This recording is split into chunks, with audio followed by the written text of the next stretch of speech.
Alright guys, welcome back again di Bitcoin Update. Happy weekend once again.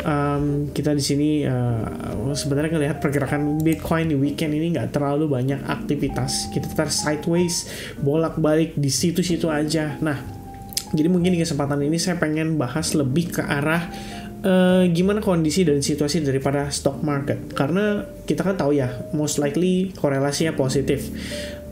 Dolar, kemudian dolar sih cenderung negatif terhadap Bitcoin, tapi untuk stock market itu cenderung positif. Nah, kita bakal discuss dari time frame weekly-nya. Jadi untuk dolar index sendiri secara closing sebetulnya bisa dikatakan kurang begitu baik. Artinya waktu lalu kita udah sempat bahas pada saat live streaming gimana kita memunculkan si Fibo 1618 tersebut, dan alhasil yang terjadi pada dolar indeks saat ini adalah mendapatkan reaksi atau rejection dari level tersebut, yang saya bisa katakan level itu adalah sebuah level resistance yang valid lah istilahnya ya. Berarti ya ada rejection terjadi di sana, dan harusnya ini adalah situasi atau potensi awal dari koreksi ya. Jadi kayak indikasi awal lah, kita bilangnya indikasi awal dari koreksi dari dolar indeks. Ya kira-kira seperti itu bahasanya ya. Nah, sebenarnya yang menjadi concern utama saya adalah Nasdaq. Nasdaq secara closing di time frame weekly itu udah mulai close di bawah weekly moving average 200. Nah, ini adalah salah satu yang kita sudah peringatkan juga pada saat live streaming, dimana kalau misalnya Nasdaq bisa close di bawah weekly moving average 200, sebetulnya itu bisa menjadi tanda-tanda bahwa ya kita bisa bilang sebenarnya bull market tuh sudah berakhir gitu ya.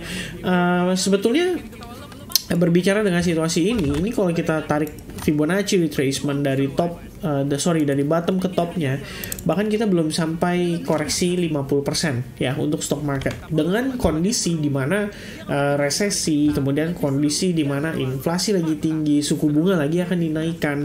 Rupanya koreksi kita masih belum sampai ke 50%. Jadi apakah ketika si Nasdaq-nya ini sampai ke 50% or maybe ke Fibo 1,8%, itu artinya Bitcoin masih akan ada satu kali dip lagi, dan dipnya mungkin di kisaran level 15.000 13.000 seperti yang sebelum-sebelumnya kita sempat bahas ya. Itu tentu saja menjadi perhatian untuk kita ya, karena ketika stock market break dari weekly moving average 200, ini bukanlah sebuah pertanda yang baik ya, karena selama kita berada di uptrend atau bull market, ini posisi harga itu berada di atas si weekly moving average 200. Alright, kita juga bisa lihat ini di Dow Jones ya. Jadi untuk Dow Jones Industrial Average atau DJIA biasa disingkat, whenever kita in the bull market, ini posisi kita di atas si weekly moving average 200-nya ya. Jadi kita bertahan di atas level tersebut. Ada reaksi bahkan pada saat tragedi Black Swan di kisaran Maret 2020, ini prosesnya hanya sebentar, bahkan ada gap yang begitu luar biasa besar, tapi langsung recovery ya dalam beberapa minggu setelahnya.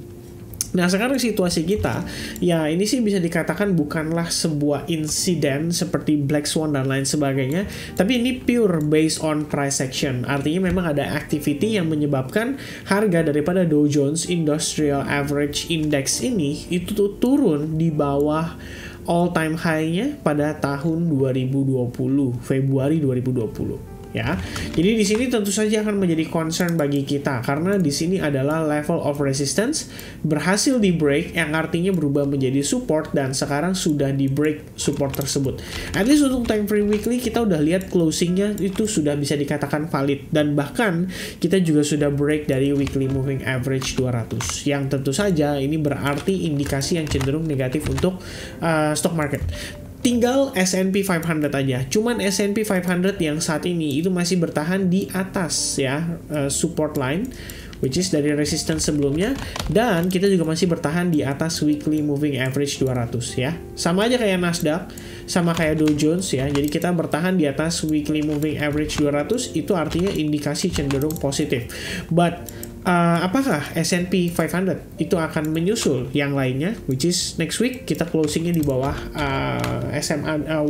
simple moving average di weekly moving average 200 dan supportnya. Itu sebenarnya menjadi concern utama saya. Jadi ngelihat stock market di US saat ini udah bisa dikatakan cukup parah. Jadi yang dikhawatirkan adalah akankah situasi tersebut membuat Bitcoin juga menyusul ya.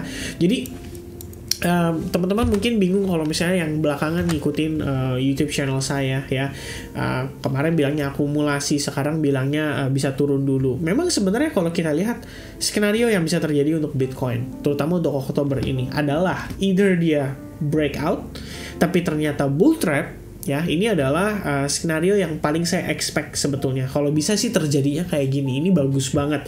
Karena kalau kita manfaatkan trading saat ini ya, logiknya harusnya adalah buy on support. Ya, kita berbicara ini major support yang nahan Bitcoin udah dari bulan Juni. Which means kalau misalnya mau cari opportunity yang lebih baik buy on low gitu loh. Istilahnya kita udah di range harga rendah ya kita beli itu loh.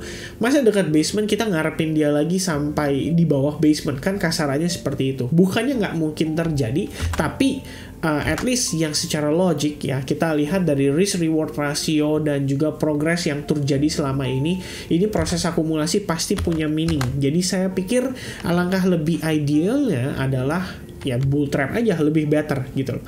Jadi sekalian breakout dulu saat orang euforia, baru kemudian dibanting. Nah itu much prefer ya, tapi bukan skenario yang pasti terjadi. Kemudian ada 4 skenario ini yang saya lihat, antara kita breakout kemudian jadi bull trap, atau kita tersideways saja panjang ya. Ini kan udah makin ke squeeze nih posisinya.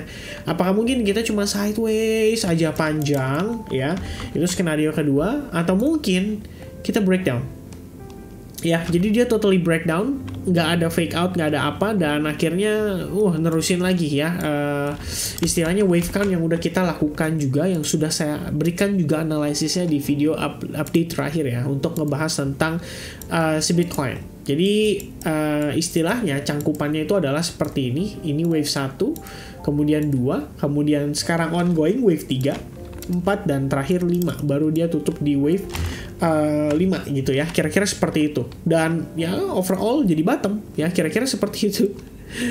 Based on analysis yang sudah kita lakukan lah ya, at least di Bitcoin roadmap. Jadi apakah itu menjadi salah satu potential scenario? Ya tentu saja. Atau last scenario, which is ini yang paling saya tidak suka, adalah kita dibikin sekali lagi capitulation. Jadi dibikin flash dump ya, dimana buntut candlenya akan panjang kemungkinan, tapi kita close di atas supportnya, dan kemudian baru perlahan-lahan dia recovery. Ya, ini adalah skenario yang paling saya nggak suka. Kenapa? Karena kita ngelihatnya ya, kita sekarang udah berada di dekat area major support, terus kita udah antisipasi terhadap possibility market bisa turun. Tapi yang tidak kita antisipasi adalah gimana kalau ternyata bear trap ya, ketika orang panik, ketika leverage trader itu melakukan short, ketika options kontrak udah mau habis, ternyata di fake out, habis itu marketnya betul-betul relief rally karena masuk ke skenario yang kita udah bahas soal 7 poin yang berpotensi membuat Bitcoin menjadi bullish di bulan Oktober dan juga November. Oke, nah itu 4 perhatian yang saya lihat saat ini gitu loh. Jadi kalau ditanya skenario mana yang saya lebih prefer, saya jujur lebih prefer yang pertama. Bull trap aja nggak masalah, karena yang penting kita udah bisa lepas barang dulu ya. Yang penting kita tahu pada saat dia naik, ini nggak masuk akal naiknya. Karena kita berbicara secara fundamental ya, masih akan memberikan pengaruh negatif buat pergerakan Bitcoin. Itu aja mungkin ya yang bisa saya pertimbangkan gitu. Nah secara hourly-nya, ini ada satu skenario menarik. Kemarin kita udah sempat bahas ya, dia membentuk semacam ascending channel. Tapi kalau dilihat-lihat hari ini pergerakannya, ini sih bukan pergerakan lagi ya, tapi kita bisa bilang tidak ada pergerakan sama sekali. Hari ini tuh benar-benar sideways parah, akut, dan ya saya bisa katakan ascending channel ini jadi terinvalidate karena skenario ini. Ya, jadi yang perlu diwaspadai untuk time frame hourly-nya adalah either kita ngelihat wave count yang udah kita bahas kemarin itu mulai berlangsung atau mulai berjalan, which is di sini wave 1 kemudian 2 ya, diiringi dengan ABC corrective pattern, and then kita ongoing menuju wave 3. Yang tentu saja prosesnya nggak langsung dump, kemungkinan prosesnya juga beberapa wave ya untuk dia mencapai wave 3. Itu bisa jadi satu possibility. Atau saya salah dalam menarik ascending channel, dimana kalau kita gunakan line chart, ternyata ini masih possible triangle. Ya, jadi kembali lagi kita bermain di dalam range yang sideways, dan semakin lama semakin tersqueeze. Jadi between dia akan breakdown or dia akan breakout ya. Kira-kira seperti ini, atau dia akan breakdown Nah ya, itu sebenarnya ya yang saat ini saya perhatikan. There is so much possibility untuk kita perhatikan saat ini, dan tentu saja itu akan menjadi satu perhatian untuk saya yang ngelihat bahwa ini ada possibility untuk kita bergerak di dalam sebuah triangle. Selebihnya, kalau secara pergerakan saat ini, ya kalian bisa gunakan juga Fibonacci retracement from top to bottom untuk mengetahui potential area target, dan itu harusnya di Fibo 78,6%, yaitu 19.000 ya. Dimana di level tersebut juga sudah ada beberapa kali sentuhan dari tail candle-nya. Alright, so itu aja mungkin teman-teman untuk update saya seputar Bitcoin. Weekend ini kita bawa santai karena marketnya juga chill, nggak terlalu agresif.